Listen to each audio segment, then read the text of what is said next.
Welcome back to my channel. So today I am making a fabric covered journal. I've had a lot of requests on how I do these. This one is a little bit different size, as this one is going to be 4 inches by 6 inches. So to start with, you're going to need 2 sheets of cardstock, and this is for a 1 inch center or spine.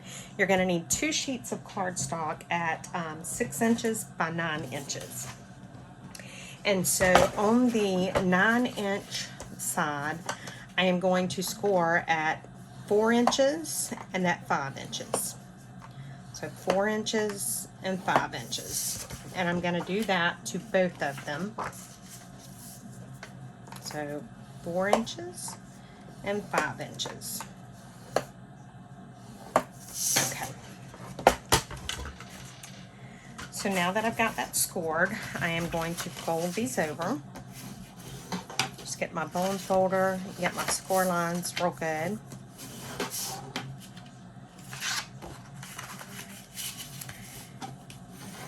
I hope everybody is having a good day. I am heading out of town in just a few minutes. Not real far out of town, but got to go help my second daughter today. Okay, so now that I've got them scored, how they'll do is we'll glue them like this. So now you can see the book, how it's coming together. So I'm going to take and glue this one onto here.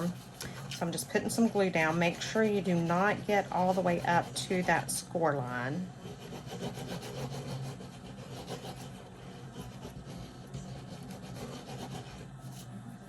Okay. And so now I'm just going to put it right up to that score line, but I'm not going over it. And then I want to make sure that everything's even.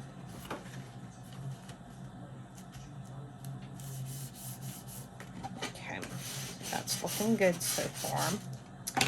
And I don't know if you can see, but I didn't go over the score line there. You can see it still can close. So now what I need to do is I need to make the flap. And I have upgraded from my paper plate, guys. Can you believe that? Okay, so I'm just going to take this right here and I am going to line it up. And I am going to draw my half circle that I'm going to cut off, and I'm probably not straight, but it's okay.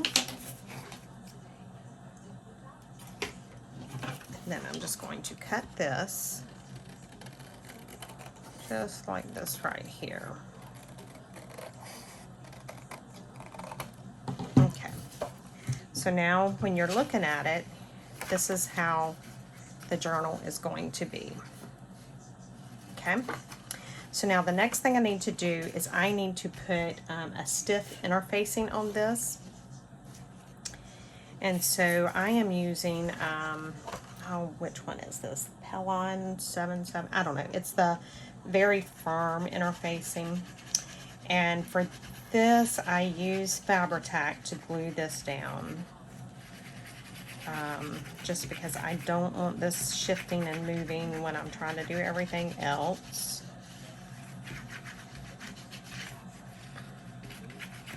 So just getting that down there. And then I am just going to flip this, and I want the interfacing on the outside of the book. I have found that that's what works best for me.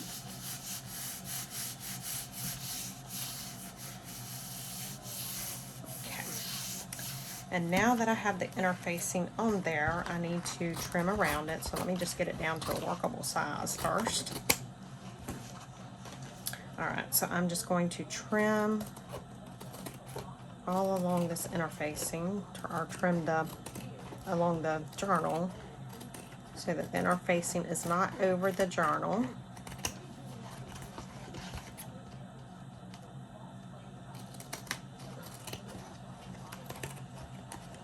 Okay. And then trim this side. Normally I try to line it up pretty even, but I didn't. I was being a slacker. Okay, yeah. And let me trim this.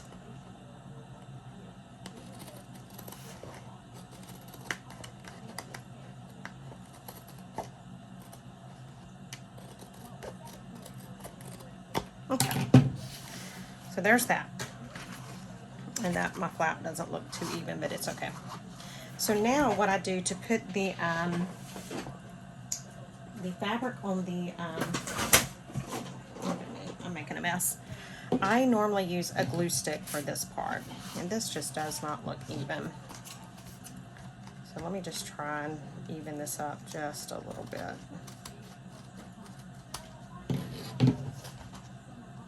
It still don't look too even, but it's okay. So I am using this pretty fabric here today. It's pretty. Okay. So I can, well, it's already cut. There we go. So what I'm going to do is I am going to take, this is just the Scotch permanent glue stick. I don't think it really too much matters because I'm actually sewing it down. I'm just using the glue stick just to hold the fabric in place. For me to be able to sew it. So I am smearing it all down. And I will say that having the glue stick on it this much, it does help me be able to smooth the fabric out because I don't iron it anymore before I put it on. So now I'm putting it on, but I want to make sure that I have at least an inch all the way around. Or not, it don't even have to be an inch, but you do want some fabric all the way around it. Okay, that looks good. So now let me trim around this. So we'll just trim about this much because we want enough to fold it over. So it doesn't have to be a huge amount, but you definitely want to be able to fold it over.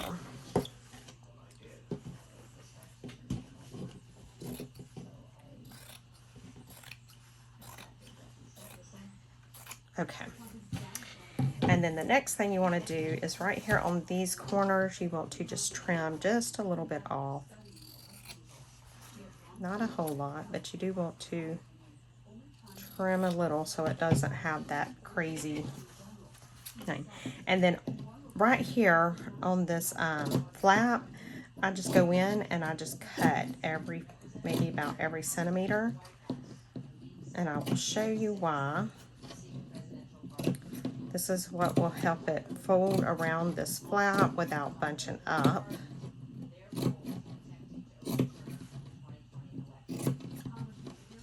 Okay. Now I'm going to take my glue stick again, and I'm going to glue this piece down.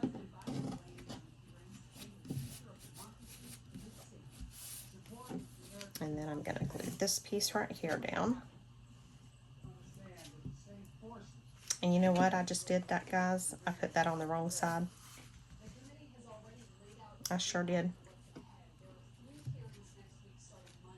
Let's see what we can do.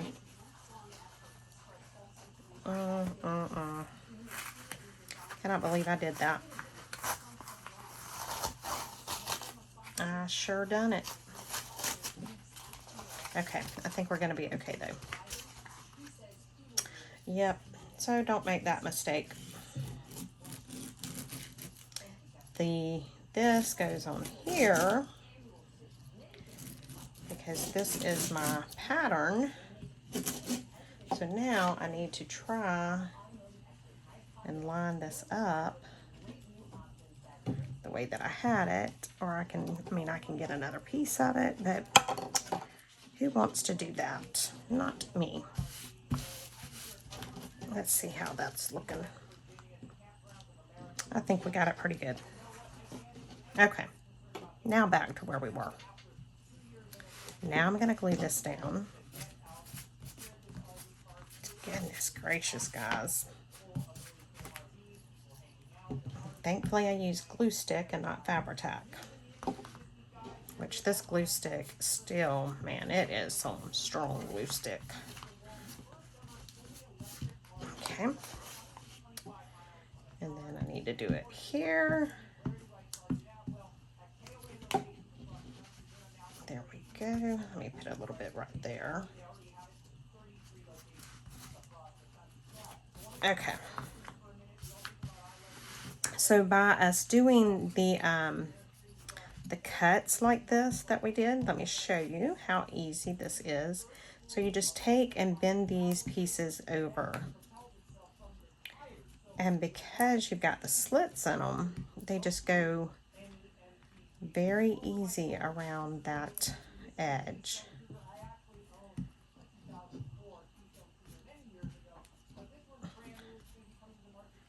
So you can see how much easier it is to do when you have those little, and I'm sure there is a name for this, but I don't know what it is.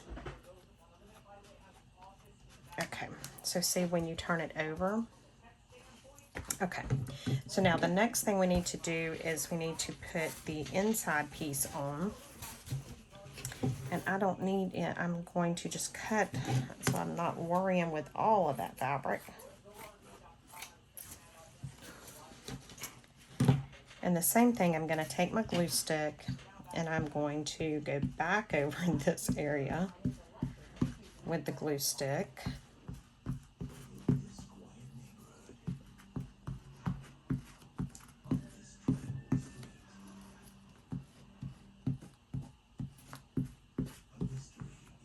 Okay, and then I'm going to lay this down. And we will cut off the excess on this. Okay, so now what I'm going to do is I am going to get my sewing machine and I am going to sew around the outside edge on the front side with a straight stitch. Once I get that done, then I'll cut this off. I'll come back after I do the straight stitch, so hang on. Okay guys, so I have sewn around with the straight stitch. And so now what I need to do is I need to trim this excess fabric off here. And so I'm just going to go in with these little scissors here. These are an embroidery applique scissors because they're curved. So you can get right there on that seam. So that's all I'm doing. It's just trimming around that fabric. Okay. And so once I get done with this, then I will go in with my Zigzag Stitch, and I will just make diagonal lines, probably an inch or so apart. So I'm trying to make sure I don't cut my stitching, because that would be bad.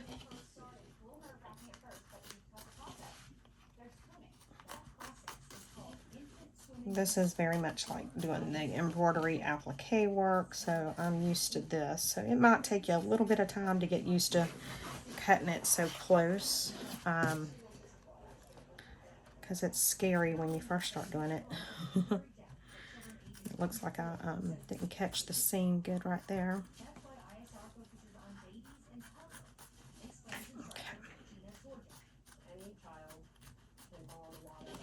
Alright, so now that this is pretty much done, I am going to go ahead and do my zigzag stitching, and I will be back. Okay guys, I am back, and so this is the worst part for me, is trying to get all of these threads off.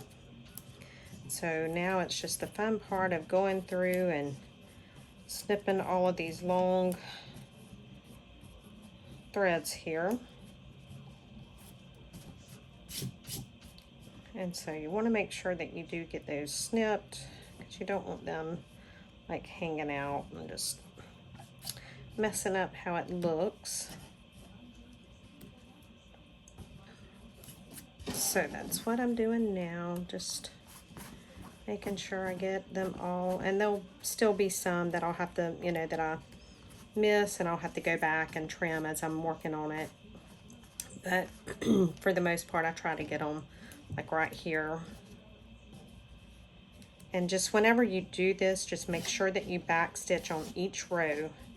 That is important, because if you don't back stitch, it'll just come unraveled. And so it looks like for the most part, I think I have them all. Okay, so there, when you fold it on the score lines that we already had, you can see that we have our fabric covered journal.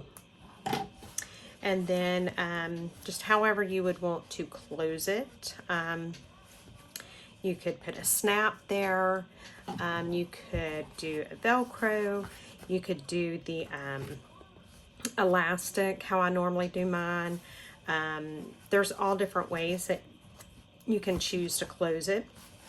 And then you would just put your eyelets in, and whether you want to make it like a traveler's notebook, or if you want the spine to be, you know, the signatures to be permanent in there, that's all dependent on how you want it to be. But anyway guys, that's how you do the quilted fabric covered journals. So I hope you enjoyed the video. Let me know. Talk to you later guys. Bye.